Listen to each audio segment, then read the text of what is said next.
When the gates of the Nazi concentration camps were finally closed, as many as 15 million people had been exterminated.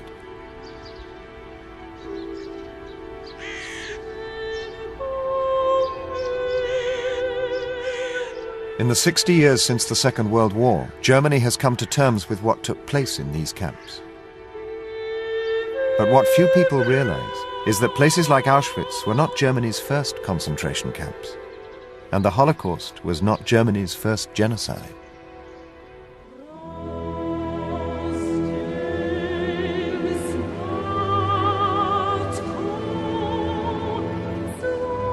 These are the victims of another genocide. But these people weren't Jews or gypsies, and this genocide didn't take place in Europe. These are the remains of Africans. They were killed at the dawn of the 20th century in concentration camps run by the armies of the Kaiser's Second Reich, 30 years before Hitler even came to power. They lie here, forgotten, in the desert wastelands of what is today the modern African state of Namibia.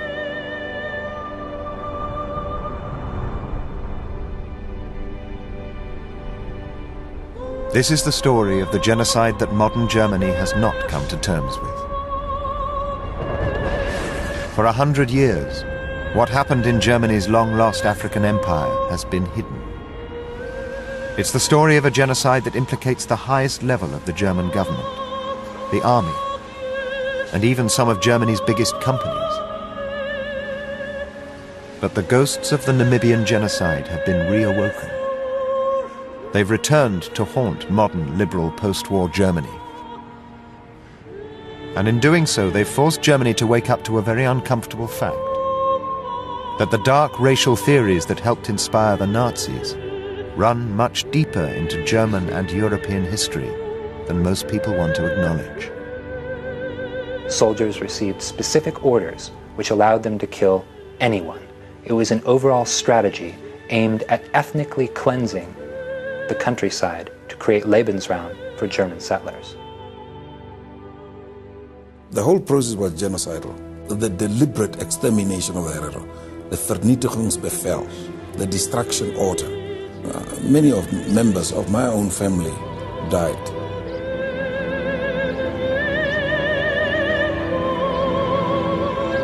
Today, the grandchildren of those who survived the Namibian genocide have begun to fight for compensation, and for Germany to acknowledge the first genocide of the 20th century, the genocide of the Second Reich.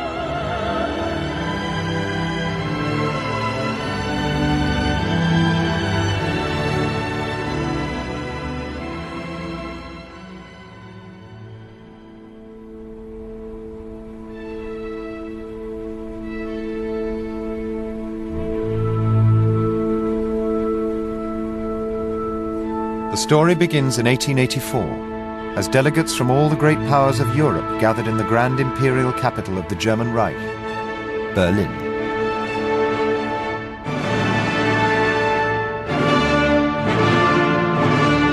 They met to carve up an entire continent. Germany did well out of the scramble for Africa, taking full control of Togo, Cameroon, German East Africa, and German Southwest Africa.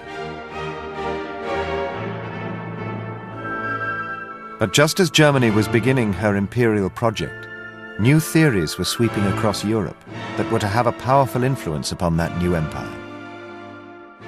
Some of the most influential were those of a now-forgotten geographer called Friedrich Ratzel. Friedrich Ratzel was a late 19th, early 20th century German geographer who taught at the University of Leipzig, and he is most famous today for having created Lebensraum theory, the idea that a people or nation must have space, and increasing space as they grow, in order to survive and prosper.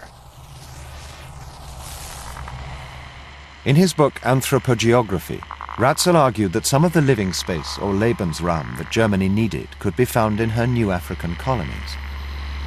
And the ideas of men like Ratzel found a ready audience at the time, because behind the grandeur of the Second Reich, Germany's cities had a terrible secret. A population boom had left millions trapped in overcrowded slums and filthy tenements. Berlin itself had become a byword for urban poverty. The German poor had become the Volk ohne Raum, the people without space. And the poor were voting with their feet. During the 1870s, 1.25 million Germans had chosen to leave and become Americans.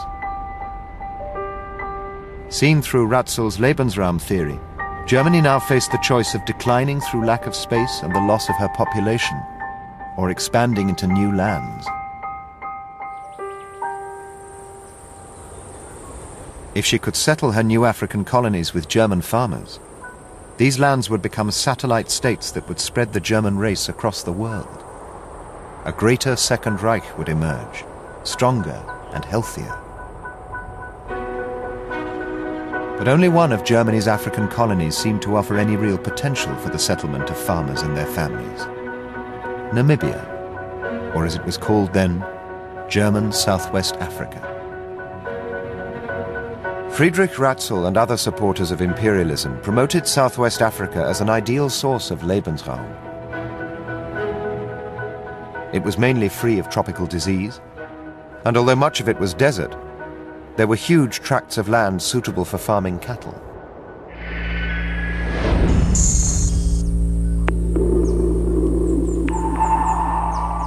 But by 1903, only 4,000 German settlers had favored Southwest Africa over New York.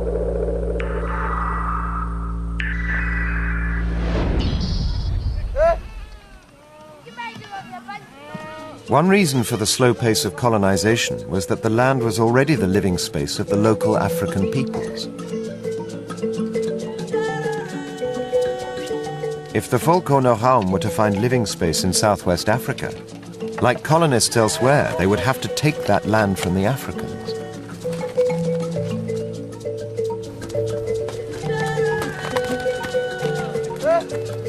The best land in the colony belonged to a formidable people called the Herero. The Herero of central Namibia had been in contact with the outside world since the early 1800s. They had wagons, their ox wagons. They had a whole section of the society which could read and write. They were extremely well armed with the latest in firearms. These people were not people who were out of touch with what was going on in the rest of the world. They were extremely well connected.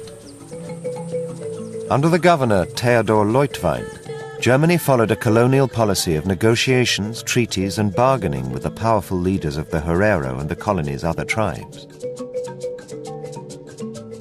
But for many of the settlers who came to German Southwest Africa, the power and influence of the Africans was completely at odds with the racial theories they had brought with them from Europe, and they resented it. For the settlers that came here, it would have been an unbearable situation, because the reality of Namibia was that they didn't own the land nor the resources. So you have this very strange, almost paradoxical colonial situation where the colonizer comes in and has to rent land and buy cattle from the people he's supposed to be colonizing. The issue of who was to own the land created huge tensions between the German settlers and the Africans. But what also began to push the two groups towards conflict was that many settlers were so convinced of their own racial supremacy, they began to believe they could treat the Africans with impunity. Normal Herero people were being made to work for Germans, and they had virtually no recourse to the law to protect themselves when they were abused. So there are very few cases in which Herero people even tried to seek legal redress when they were not paid, when they were beaten, when they were raped, or when someone in their family was killed. The reputation of German colonial soldiers when it came to the abuse of African women was so bad that it even became known back in Germany, as seen in this newspaper cartoon strip. And as the news of each murder and rape spread among the Herero, they became convinced that they had no option but to resist. They could see that the German settlers were determined to take their land, and to defend it, they began to consider rebellion. The German settlers want more and more land. They want land, they want it cheaply, and they want it now. And the German soldiers see themselves as the future settlers. They want to become settlers once they've finished their military service. And you have a situation where the German settlers and the German soldiers find one another in their desire for land. And they are opposed in this by Theodor Leutwein, the governor, and by the Herero. By Christmas 1903, the capital Windhoek was alive with rumours. In the bars, settlers and their allies in the army openly called for a war against the Herero. Governor Leutwein was now the only force in the colony preventing war. But at the exact moment when his cool head was most needed, a minor revolt in the south meant that he and most of the garrison left. The results were disastrous.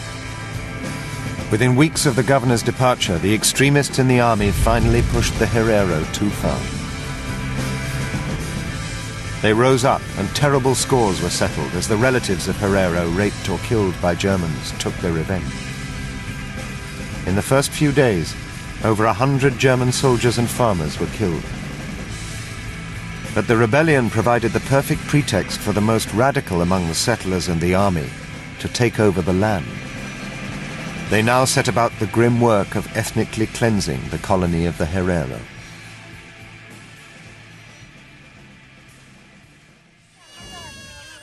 But there was a problem. Not all the Herero had rebelled. In fact, the rebellion of January 1904 was relatively localized at first, centering around the northern town of Okahanja. Elsewhere, the Herero were just going about their normal lives. To achieve their aim of taking the land, the settlers and the army had to drag the whole Herero nation into the rebellion and transform it into a race war. The story of what happened in the tiny Herero town of Otjimbingwe shows how, once the war had started, it spread to engulf the whole of the Herero people. Today, Otjimbingwe is a forgotten backwater.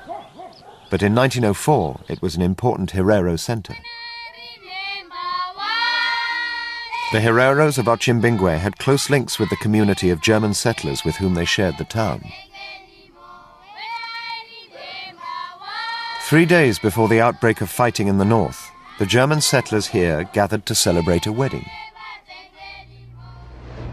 But that evening, a messenger arrived bringing news that the Herero at Okahanja were on the brink of rebellion.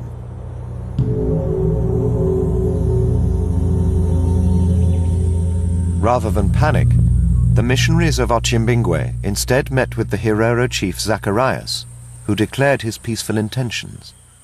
He even wrote a letter to Governor Leutwein, declaring his loyalty to Germany. But the next evening, a group of German soldiers arrived in the town with food and ammunition. During the following days, the white population from the whole area began to abandon their farms and gather in Otjimbingwe. And with each new arrival came a new story of the death and destruction that was sweeping across the colony. As their fears increased, the white population began to fortify a complex of farm buildings belonging to the Halbich family. The Herero, meanwhile, held their normal Sunday service.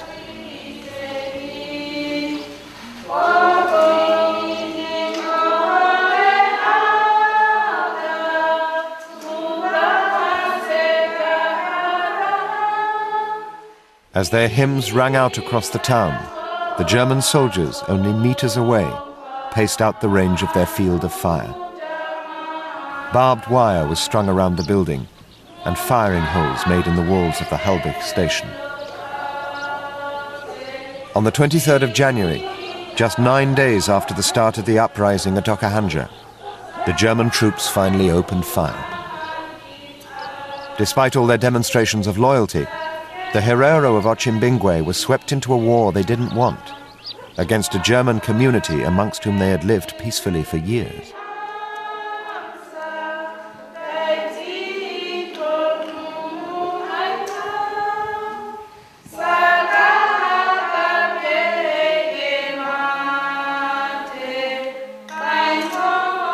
What was happening in Otjimbingwe was being repeated across the country. What had started as a rebellion was becoming a war.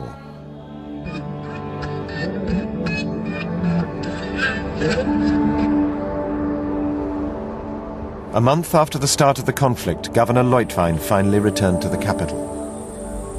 To end the fighting, he sent a message to the Herero chief Samuel Maharero to begin negotiations. But once the settlers learnt that Leutwein had started negotiations, this fact was immediately leaked to their supporters in Berlin.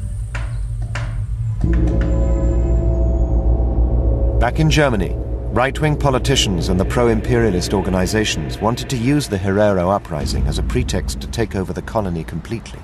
When the Herero uprising breaks out, news of it reaches Berlin on the 14th of January 1904. There is a huge pressure from the Pan-German League, from various other interest groups, attacking the governor, Leutwein, for his soft policy towards the inhabitants of Southwest Africa. And they are putting pressure as much as they can through articles, pamphlets, this kind of thing, propaganda, on public opinion and indirectly, therefore, on the government to take a tougher line. To the right-wing press, the Herero were not a people with whom Germany should negotiate, but savages who should be crushed. The German media constructs this image of a savage enemy, this barbaric enemy that kills anybody and rapes white women and kills children. And there's a whole campaign in Germany, a propaganda campaign, to construct this enemy that doesn't really exist. A heady mix of nationalism, militarism and racism swept over the Second Reich. Kaiser Wilhelm II ordered a new army to be sent to crush the rebellious Herero. And to lead this force, he appointed a commander with a fearsome reputation, General Lothar von Trotter.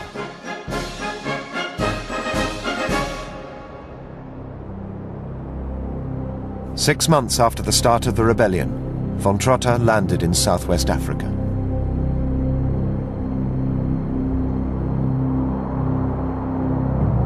He immediately met with Governor Leutwein and formally took over command. But at their meeting, Leutwein again appealed for negotiations to be resumed with the Herero.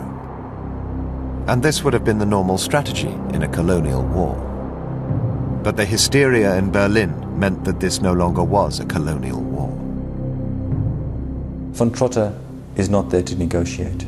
For von Trotter, negotiation is a sign of weakness. For von Trotter, negotiation would be a shame to German honor, to German militarism. There is only one solution, the destruction of the Herero. Unfortunately for the Herero, they did not see that the rules of the game, as it were, had changed. Yet the rebellion that von Trotter had come to crush was essentially over. After the initial outburst of violence, the Herero had changed their tactics. After twice fighting the German garrison to a stalemate, the Herero had started to avoid all contact with the Germans. The entire people had instead moved as far away from the German settlements as they could get. They gathered at the last big waterhole before the Kalahari Desert, the great plateau of Waterberg, Water Mountain. There they waited, hoping for negotiations, but they never came.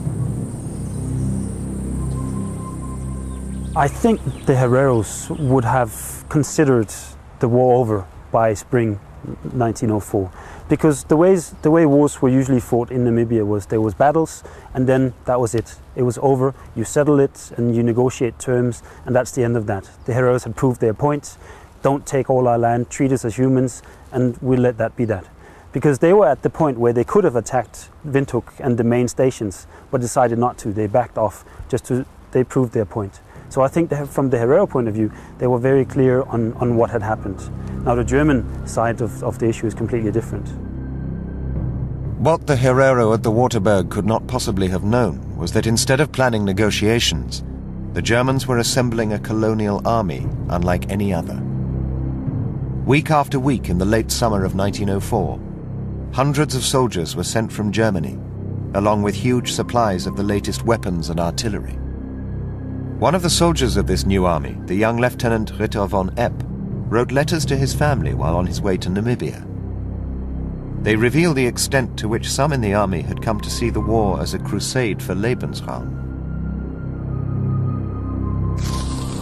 This world is being redistributed. With time, we will inevitably need more space, and only by the sword will we be able to get it.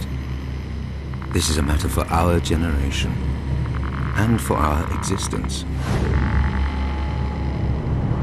Only when he was convinced that he had acquired overwhelming military might did General von Trotter order his army out of their bases and head for the Waterberg.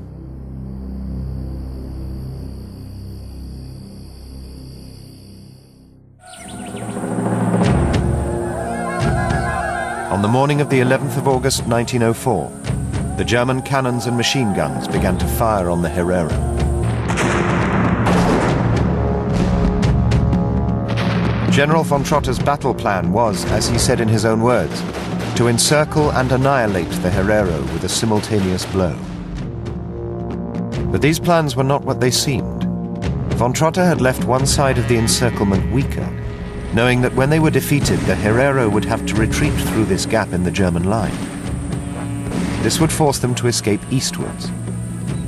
And to the east lay the desert that the Herero called the Omahake, but we know as the Kalahari. By the end of the battle, this was exactly what was happening.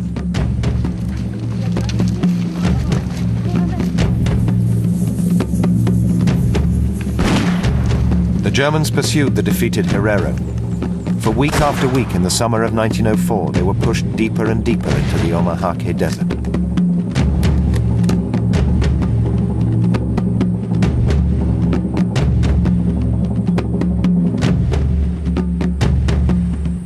Once the Herero had been forced past the last waterholes, the Germans built a 200-mile-long line of guard posts to seal them in the desert.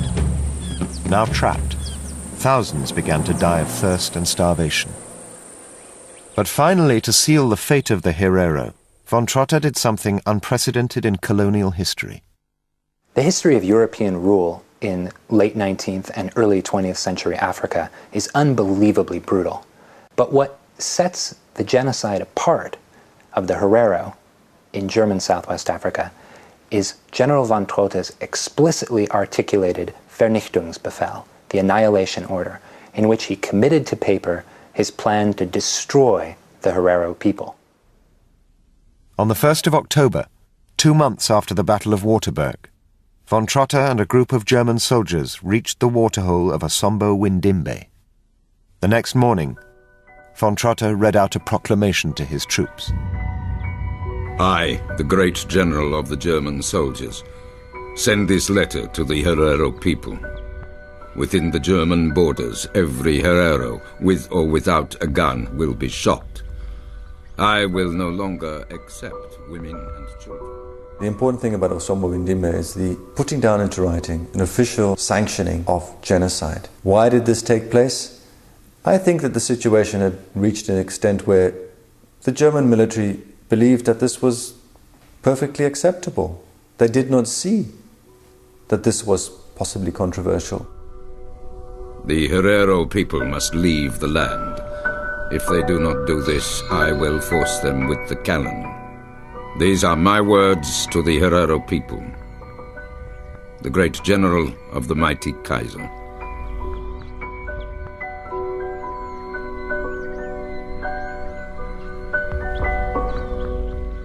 The thousands of starving Herero in the Omahake now seemingly had no hope.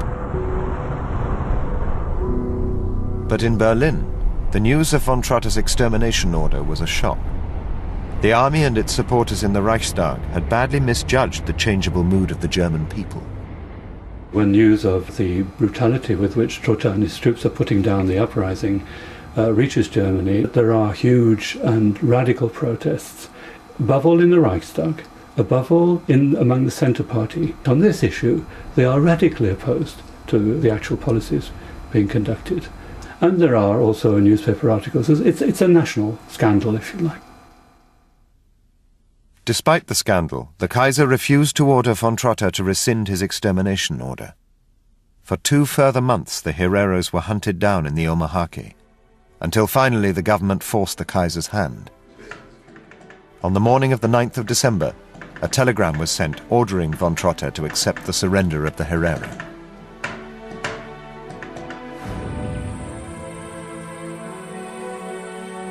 The German army now began patrols to collect what was left of the Herero people. 13,000 were rounded up. Soldiers took photographs of their work.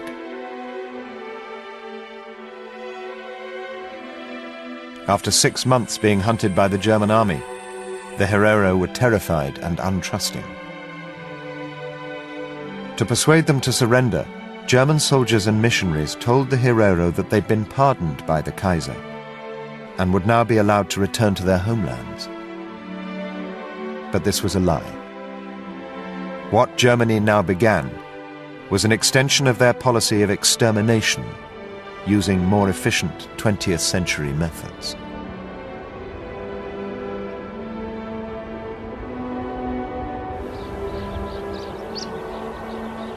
Here, by the old German fort in Windhoek, the capital of modern Namibia, lies the site of Germany's first mass concentration camp. In this tiny space, over 4,000 people were beaten, worked, and starved to death by the army of the Second Reich.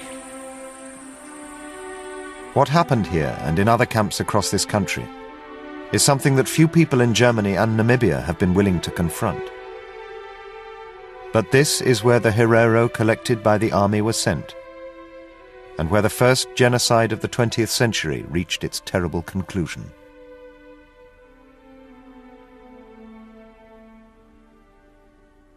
In 1904, concentration camps were a military innovation that had only been used twice before.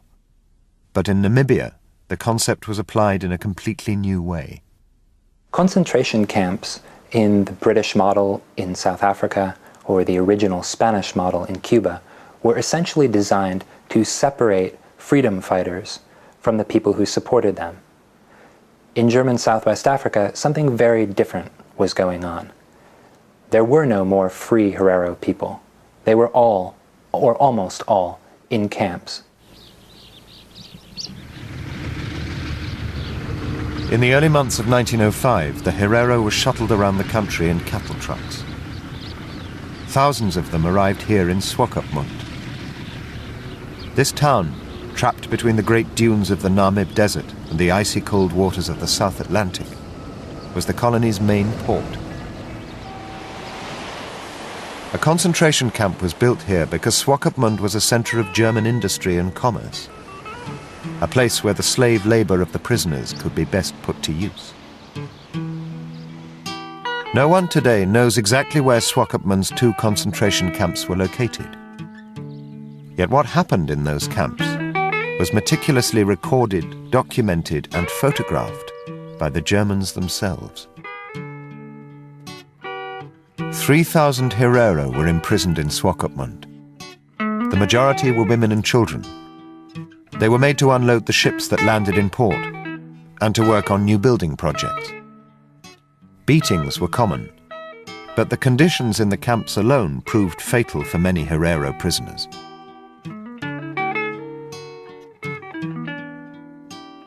Many members of my own family died in the concentration camps at Swakopmund, because in Swakopmund the weather is extremely cold, and they were not used to that cold weather. They were given only maybe 1 blanket or so. Many of them died. The food was limited, scarce. The whole system was run with bureaucratic efficiency. What happened is when the Herero were captured, they were assigned a number. And this number was noted down in a book. And these numbers could then be shifted around to whoever needed labor. And the German military was paid for this labor. The Germans had thousands of numbered metal tags made specially and shipped out to the colony.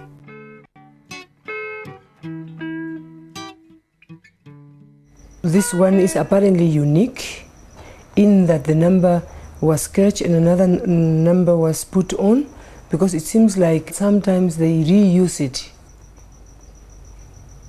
Looking at this pass and thinking that my aunt has to wear this thing like a dog around her neck, even my grandmother for that matter, and every Herero person for that matter. It's, I don't know, I don't think there are words to express the pain. I don't have words. It's painful. The concentration camps were vast reservoirs of slave labor. As the colony's economy began to boom, the army began to rent Herero slaves to private business at a cost of 10 marks a month. But incredibly, some companies were so big that they were permitted to run their own concentration camps. In Swakopmund and in other cities as well, you would have the camp of the German military, and then you would have camps which were run by private enterprise. One of these camps was the Verman Company, which is one of the shipping companies. They had their own camp in which they kept people, in which they would use these people for labor. This shopping mall stands on what is believed to be the site of a concentration camp once owned and administered by the Verman shipping line.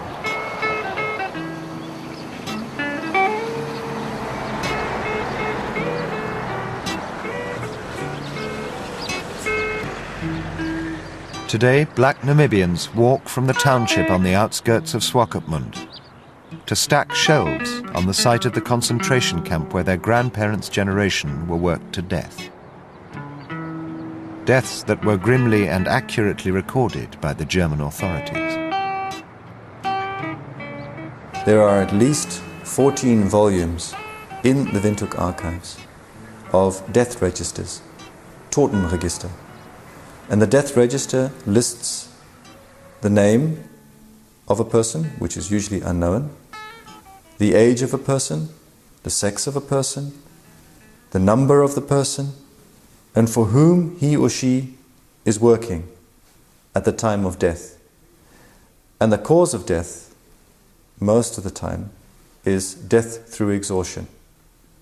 And there are pre-printed death certificates with death through exhaustion, pre-printed on the death certificate. This was what was going on in Namibia, 1904 to 1909.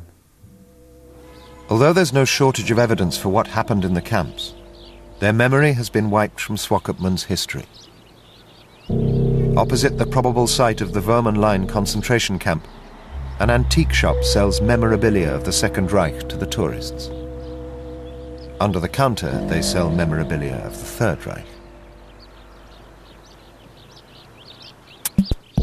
About 2,000 Herero died in Swakopmund between 1904 and 1909. But there is no monument or plaque to mark the site of so much suffering.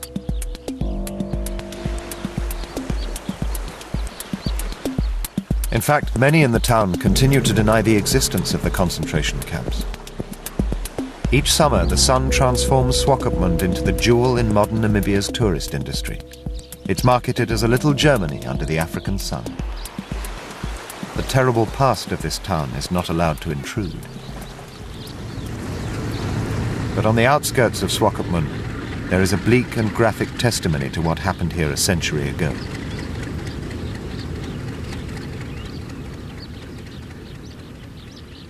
Each of these mounds is the shallow grave of a victim of Swakopmund's concentration camps. But this graveyard has been denied and forgotten for 100 years.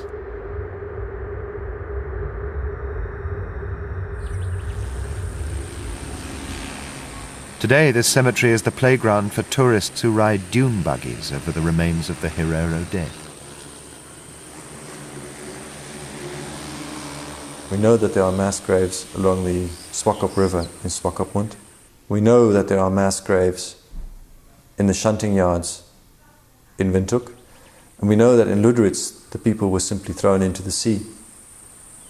But there is no monument to the people who died in the wars between 1904 and 1909. There is no monument to the first genocides of the 20th century. Slave labor from the concentration camps was used to build a new German Southwest Africa. A Across the country, the years of the camps adorn the date plates of buildings and private homes. Even the present-day Parliament building was built by enslaved prisoners. But the biggest project carried out by slave labourers was the building of the colony's new railways. And the correspondence between the railway companies and the colonial authorities, together with the huge number of photographs taken of the work, reveal how the forced labour of starving prisoners did not just construct the tracks, but helped to continue the genocide.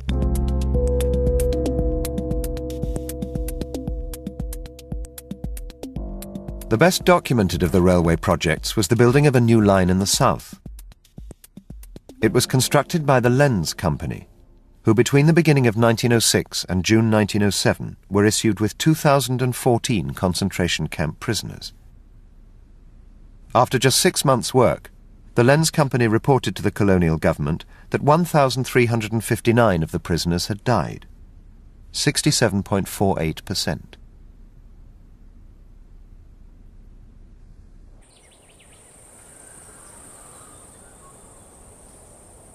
Men, women and small children from the year of 6 years, they were used as slave laborers all over the country with a terrible death toll.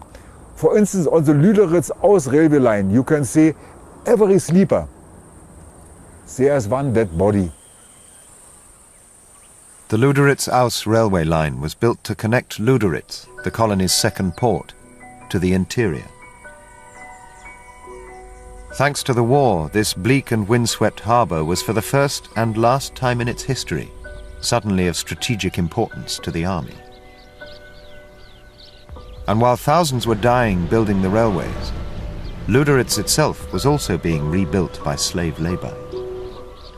New houses and roads were completed, and the town's docks were upgraded. And in achieving this transformation, hundreds of prisoners from the town's concentration camp were worked to death. But there were 2 camps in Lüderitz, and the second was different. It had been built on an island out in the harbour, Shark Island. This camp was away from public view, and access to it strictly forbidden. And what was happening here was not about slave labour, but about extermination. If I were to have to use the language of the Nazi period, then I would certainly see Shark Island as a death camp.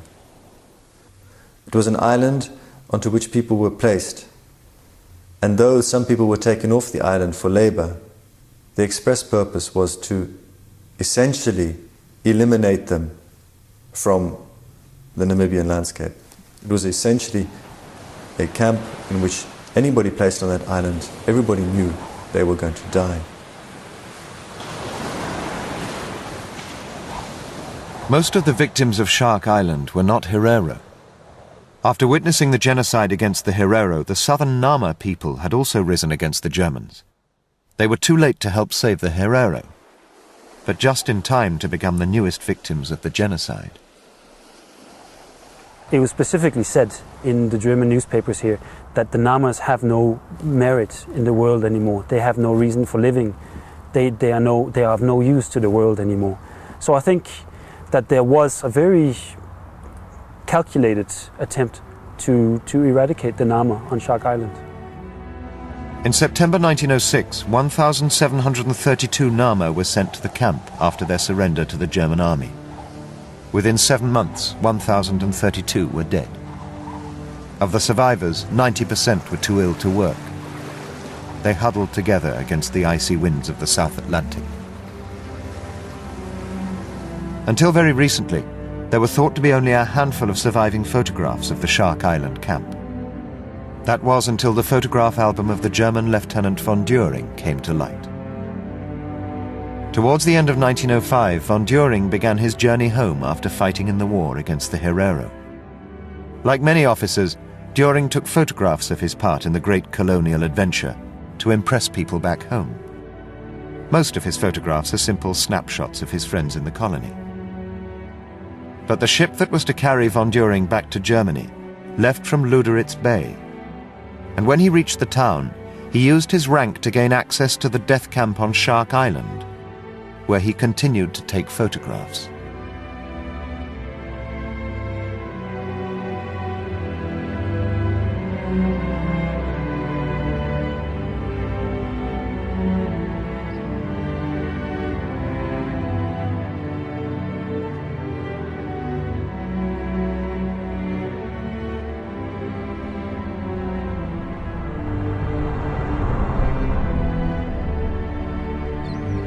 Shark Island is now the municipal camping site for the town of Lüderitz.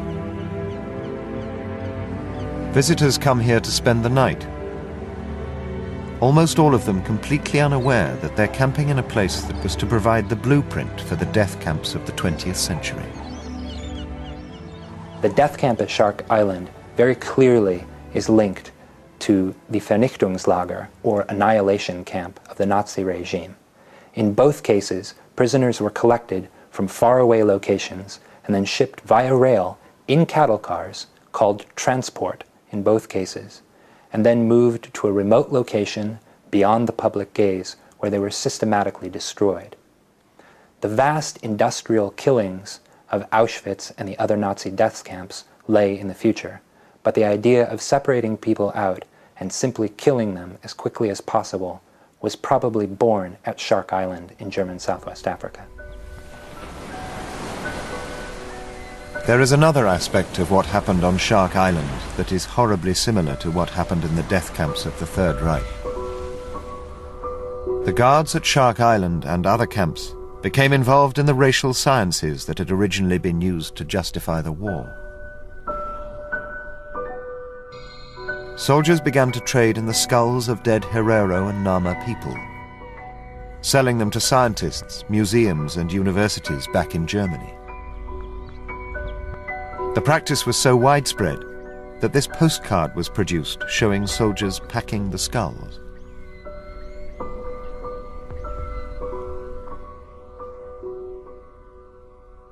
But these horrific pictures are of the severed heads of Nama prisoners, probably from Shark Island. They were preserved, numbered and labelled as Hottentots, the German name for the Nama. They were then studied by race scientists who had been inspired by the theories of a German geneticist called Eugen Fischer, whose ideas were to influence not just the Second Reich, but also the Third.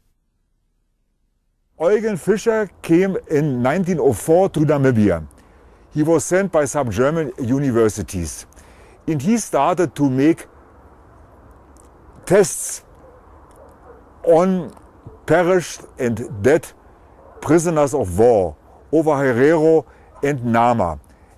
And all in all, he has investigated 778 heads of dead Nama and over Herero people. Eugen Fischer used this so-called research to prove that the black race is inferior to the Germanic or Aryan race in Europe. By measuring skulls, facial features and eye colour, Fischer and his protégé sought to prove that the native peoples of Africa were not just inferior, but, as he put it, animals. The racial theories that had been used to justify the genocide were now being advanced by the human remains of its victims.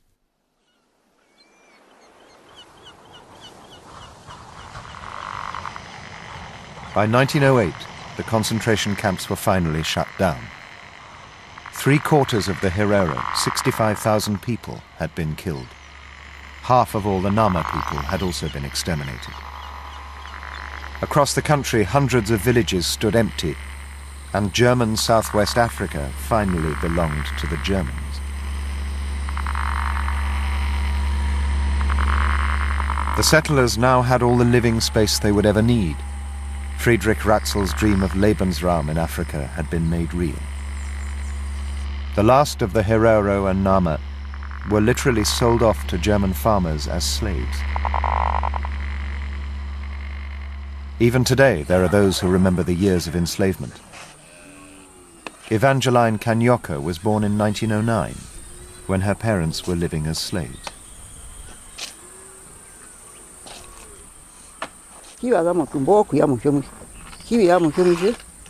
kuchomwe kulandira po alandira ngo kutumbongo hida bicho okuye kulandwa birumbu binga birando andu nene bitumbu choliwe chalando andu oliwe choliwe andu otate okulandwa ya mushirongo chinyamawa utwange berandira ale mundu isho ali kalam. The Herero and Nama were now of no threat to the settlers, and a new phase began in which the colony was portrayed as a settler paradise. And the genocide that had made all this possible was slowly forgotten. Throughout the country, the sites of concentration camps in the desert and on the coast were also forgotten. The slaughter of Waterberg faded from memory, and the suffering of the slave laborers was brushed under the carpet. A new history of the colony was fabricated, in which the events of 1904-1909 were transformed from a genocide into a glorious imperial war. But the racial theories that had allowed Germany to kill thousands of Herero and Nama lived on.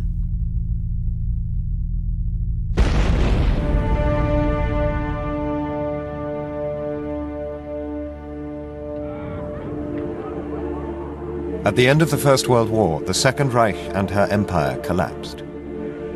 Defeat pushed Germany into chaos. Millions were starving on the streets of her great cities. To save the country from a communist revolution, an extreme right-wing movement emerged from within the ranks of the German army. They were called the Freikorps, or Free Army.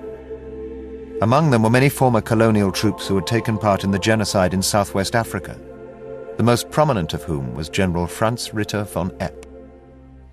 And it was from within Epp's Freikorps regiment in Munich that a new political party was formed. Franz Ritter von Epp may be considered a kind of godfather in the early Nazi party. Serving as general in charge of Munich, he employed what looks like a who's who list of later Nazi leaders, including Walter Schütze, Rudolf Hess, and others. His right-hand man, the founder of the German stormtroopers, the Brown Shirts, was Ernst Röhm, and through Röhm he was introduced to a little lance corporal named Adolf Hitler, who he employed to finger suspected communists within his organization. And as Hitler said, it was under him that I first learned to speak. Von Epp did everything he could to assist his protégé, even embezzling 60,000 marks to allow Hitler to buy the Völkischer Beobachter, the Munich newspaper that became the official paper of the Nazi Party. But men like von Epp also introduced Hitler to some of the theories that had helped inspire the genocide in Namibia. From the time that he is sailing from Germany to Namibia to suppress the Herero rebellion through his writings during the Nazi period, Franz Ritter von Epp is a forthright advocate of Lebensraum. He sees it as absolutely crucial to the German people and empire that they extend well beyond their own borders. The Nazis built their electoral program upon the foundations of theories like Lebensraum, and by 1931 those ideas had helped them become a major political force. That year they filmed their party rally in the town of Nuremberg. At Hitler's feet stands von Epp, the veteran of the Battle of Waterberg, side by side with Hitler's deputy Hermann Göring, who was the son of the very first German governor of Southwest Africa. These men, with their connections to the policies of the Second Reich, were to be at the heart of the Third.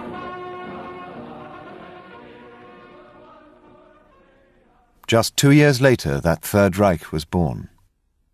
Once in power, the Nazis began to apply their racial theories. But those theories had been built back in the early days of the party, with the help of books written by a man whose ideas were born in Southwest Africa, Eugen Fischer. And these books were read by Adolf Hitler. And even on 11 pages of Hitler's book, My Struggle, Mein Kampf, you can find a direct reference to Eugen Fischer's works. And when Hitler came to power in 1933, Eugen Fischer got many German honors. Under the Nazis, Fischer became one of the most powerful men in the world of German racial science. Much of his work was done through the Kaiser Wilhelm Institute in the suburbs of Berlin. Scientists here carried out hundreds of experiments and investigations to find justification for Nazi racial theory. And it was here that Fischer's ideas from Southwest Africa were remolded and advanced for use by the Nazis.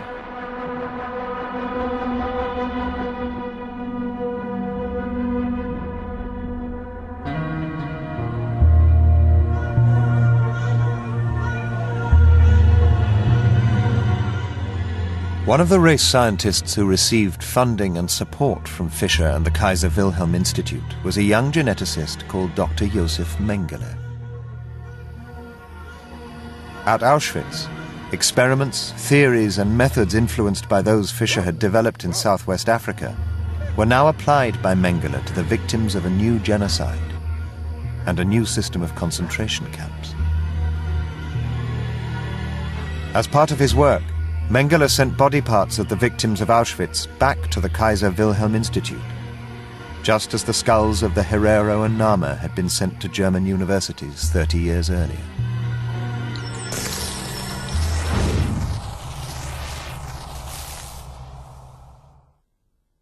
At the end of the war, Ritter von Epp and Hermann Göring were once again side by side, this time as prisoners of war. They and the rest of the surviving Nazi leadership were put on trial. But the trial that took place in this courtroom in Nuremberg made little attempt to explore the links between the crimes of the Second Reich and those of the Nazis.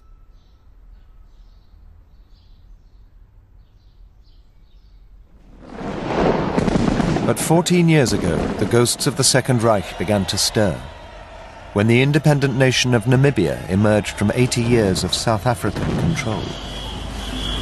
The descendants of the Herero who had survived the genocide began to revive their history. But what they discovered was that the story of the genocide had been completely wiped from official memory. 3 generations of white Namibians had been born into a nation where only their history was officially accepted. And many struggled to accept what the Herero said about the genocide. This was a country that seemed sure of its past. Even today, there is not a single official monument to those who died in the genocide in Namibia. Under the Germans, memorials and statues to the soldiers who took part in the colonial wars of the Second Reich had become national monuments. A cult of denial had taken hold. Histories had been written that were at odds with the actual documents in the National Archives and the memories of men like General von Trotha. But most controversially, the Germans had built a huge statue to celebrate their victory over the Herero, actually on the site of their biggest concentration camp. You are reminded when you look at these things as the most ugly representation of our history. It's not our horse, it's not our rider. Every time we look at that horse and the rider, it reminds us of our suffering and extermination by the Germans. But the issue that the Herero have chosen to fight over is land. Most of the Herero and Nama land confiscated by the Kaiser in 1905 remains in the hands of 4,000 white commercial farmers. For most black Namibians, theirs is a country behind fences, off limits.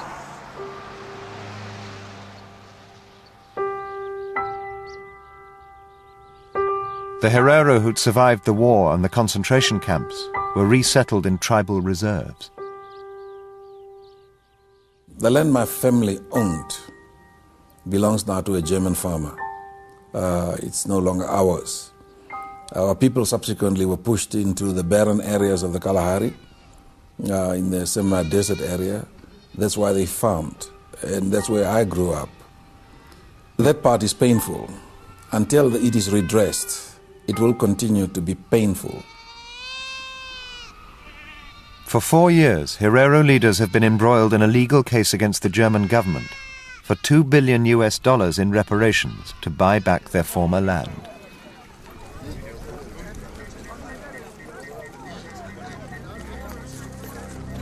In 2004, they marked the centenary of the war and invited Germany to send a representative.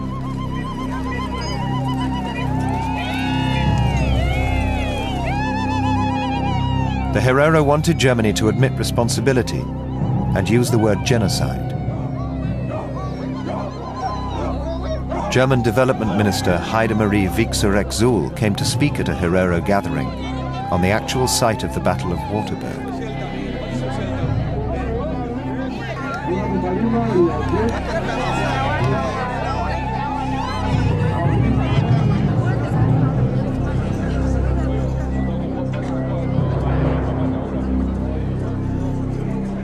Today, I want to acknowledge the violence inflicted by the German colonist powers on your ancestors, particularly the Herero and the Nama.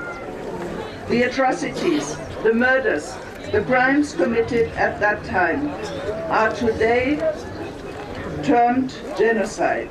And nowadays, General von Trotta would be prosecuted and convicted, and rightly so. And so, in the words of the Lord's Prayer that we share, I ask you to forgive us our trespasses and our guilt.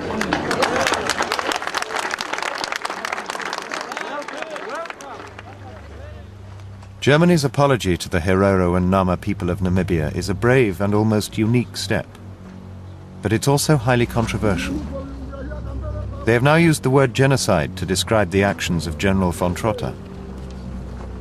But Trotta left the country in 1905, and it was his successors who ran the concentration camps for 3 years. Germany does not accept that what happened in those camps was genocide. This apology will not appease the Herero, solve the land issue, or end the reparations case. Right now, we are not demanding a piece of Germany.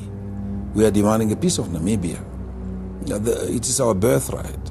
It is our right to demand it and to want it. We cannot bygones be bygones.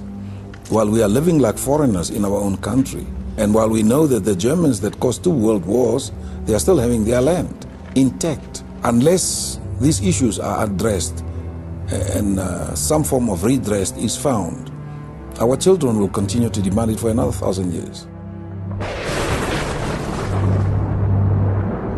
60 years ago, Germany began a process of acceptance and apology for the Holocaust and the Second World War. But many in Germany also claimed that the terrible crimes committed in those years were purely a product of Nazism, an aberration in German history. As the Herero continue to fight for compensation, they are confronting Germany with a history that is completely at odds with that claim. 30 years before Hitler, in a long-forgotten African empire, Germany killed thousands in the concentration camps of the Kaiser's army. This fact is tearing into the heart of the central myth upon which post-war Germany was built. And the ghosts of the Second Reich, now awoken, will not go away.